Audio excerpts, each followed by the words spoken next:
artificial sweetener. That is probably the one thing that can affect you the worst of that list. Cut out the aspartame, cut out, all that stuff. And I think the jury is still out on stevia. But really, if you're better off having real sugar, small amounts. My favorite, Michael Pollan, used to say, says, eat real food, mostly fruits and vegetables, and not too much. You could still have your meat, you can still have your wine, you could still have everything, just in smaller amounts. And eat more food, fruits and vegetable, organic lean proteins, omega-3 fatty acids, and water. Hydrate, hydrate, hydrate. Exercise. Why are we exercising? Balance. How many of you practice balance? Good. Great. Super. Because guess what? Balance is what's going to keep you healthy in your older years. Because what's the number one cause of disease in older people? Falls. You're right. So when you're brushing your teeth, stand on one foot. And I'm doing this in heels, mind you, people. So, and then stand on the other. Simple things. Balance. Get your core energy stable. And there's a misnomer out there that you have to be thin to be fit. You don't. You can be a little overweight and you could still be fit. Look at the football players on the football field. They are super fit, and let me tell you, they are not thin because they would get annihilated out there. Stave off age-related disease with your exercising your body and your brain. So if you exercise your brain, exercise is good for your brain, which Steve will hit on more. It's good for your heart. And guess what? Your brain and your heart go hand in hand. They help each other out.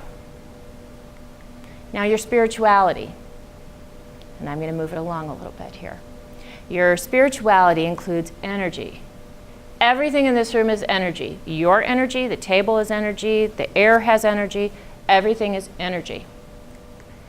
We live as ripples of energy in the vast ocean of energy.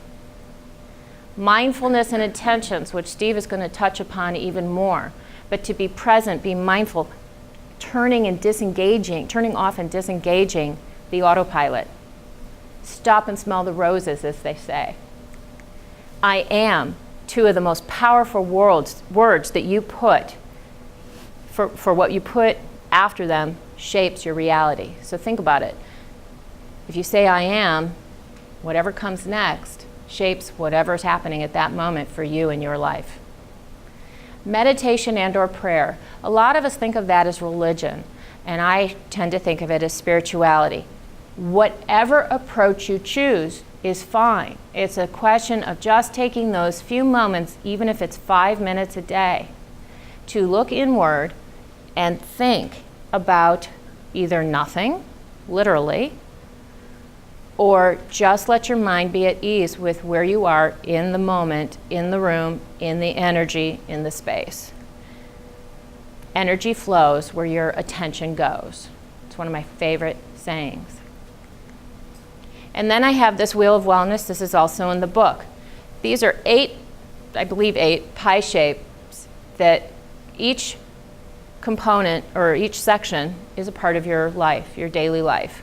Your water intake, your weight management, your diet, your exercise, etc. You rate 1 to 10 where you are on the scale, and you circle it. Then you connect the dots, and then you see. If your life is in balance, it's a perfect wheel. Just like driving a car, it's a smooth and steady ride.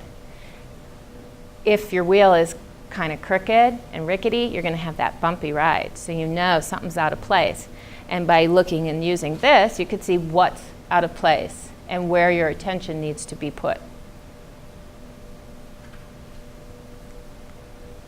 So for improving your brain power, again, which Steve is going to touch upon even more, nutrition, nuts, berries, fish, antioxidants, all sorts of things. Good brain food, and also healthy for the rest of your body. Puzzles and games. Try writing with your left hand, not your right hand. Do crosswords, Sudoku, anything, Mahjong. A friend of mine's mom has pre-Alzheimer's or beginnings of Alzheimer's, and she still plays Mahjong, which is really great. It's helping slow the process down. Balance, like we just talked about, changing your routines. Maybe go a different way somewhere when you're driving. Challenge your brain to think a different way.